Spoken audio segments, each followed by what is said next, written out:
Hello and welcome to painting your bots.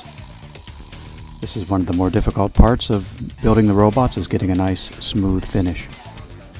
Let's take a look at some of the supplies and techniques we're going to need. The ruby red, the lime gold, flat grape primer, some flat black, and some chrome. Also we're going to need the Painter's Touch Colonial Red, Sun Yellow, Gloss Black, Fluorescent Yellow, Gold Metallic. Here they are. And then the 1 can of Bulldog Adhesion Promoter, the sanding pads, painter's tape, electrician's tape should do it. First we're going to take a look at servo. And we want to get a nice even primer coat. So shake your can up really well. It says 2 minutes. Go ahead and do that. I put most things in a box. Allows me to turn them easily, spray behind them. Anyway, a couple of good even coats should work. Same thing on the head and mouth area. Now notice I'm spraying from a good distance back, 10 to 12 inches, and I'm releasing after I spray.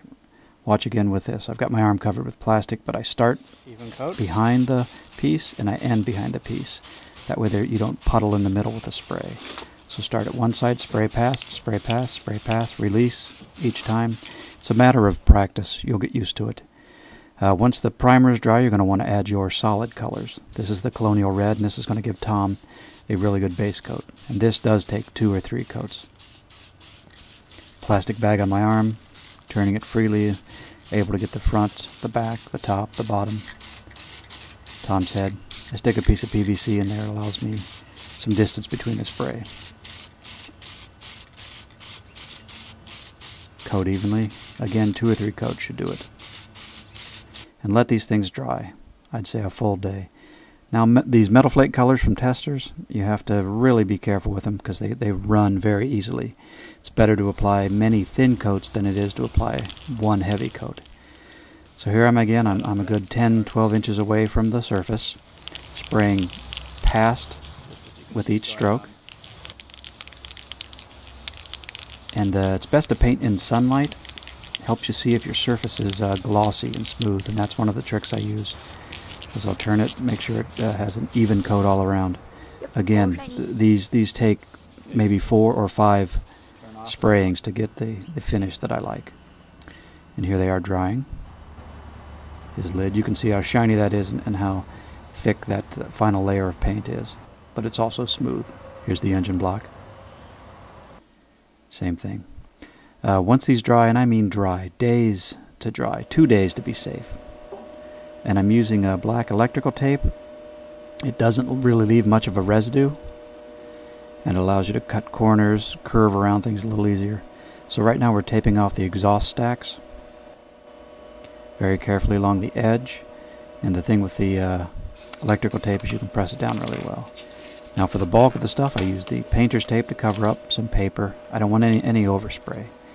And applied the same way as the metal flake, I think 1 or 2 coats of the silver usually does it.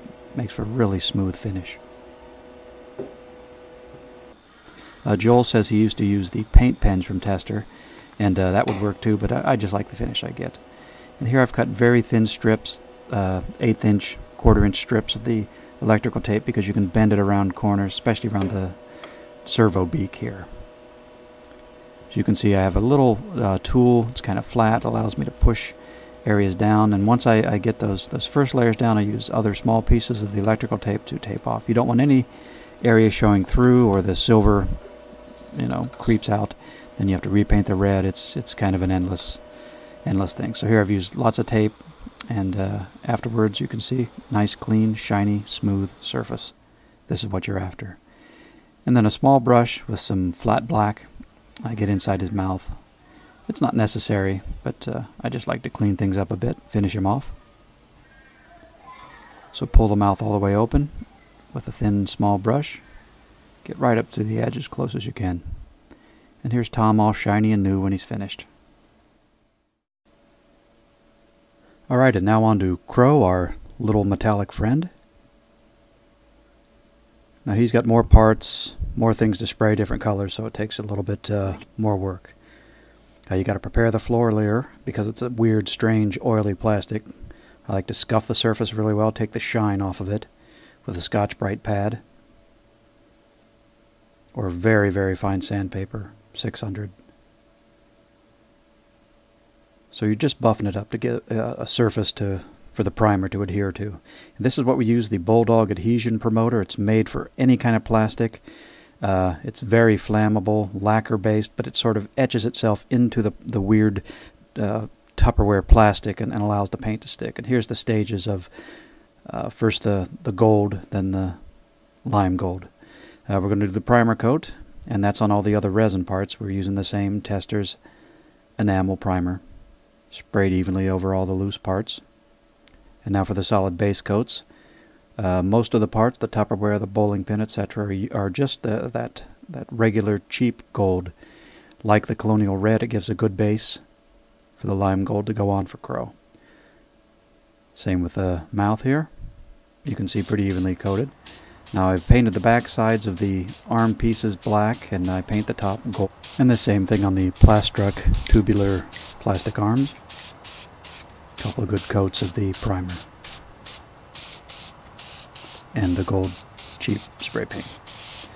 All my little odds and ends, the bolts that go into the arm, same thing. Spray those gold first before I finish them. And now the metal flake. Applied as before, many coats, and you can see this final coat that I lay on is very smooth. Lots and lots of light little coats. Sometimes it looks kind of splotchy at first.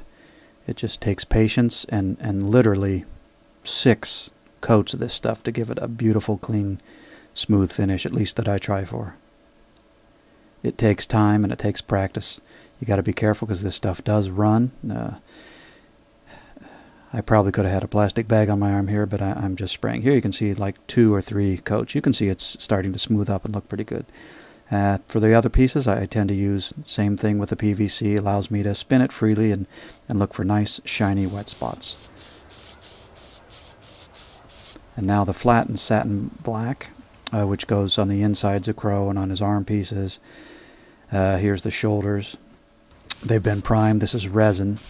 I'm using the flat black enamel from Tester's. Leaves a good solid finish. These will take 2 or 3 coats and you have to turn them back over.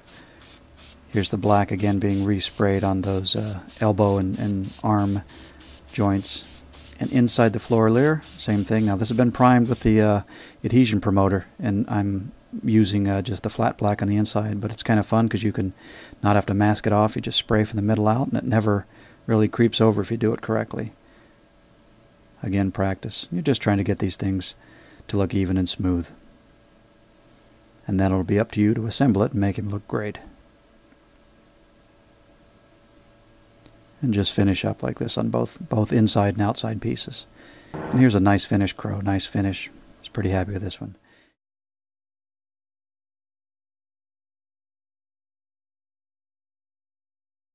This won't take long. You make me sick. Look, just forget it, you couple of morons. I'm cute, okay? I'm cute like that scrawny little squarehead in the movie, but just forget it. The whole cute thing's in the crapper. And the crowd goes wild. Yay! Quiet, everyone. All my children is on. Be on the lookout for Roger Whittaker. And we're thinking of starting a fascist petting zoo.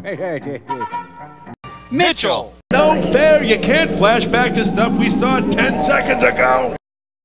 This was Jim Backus's first film after he died. We won't start cracking the whip on Meacham until tomorrow. Then I ram my ovipositor down your throat and lay my eggs in your chest. But I'm not an alien.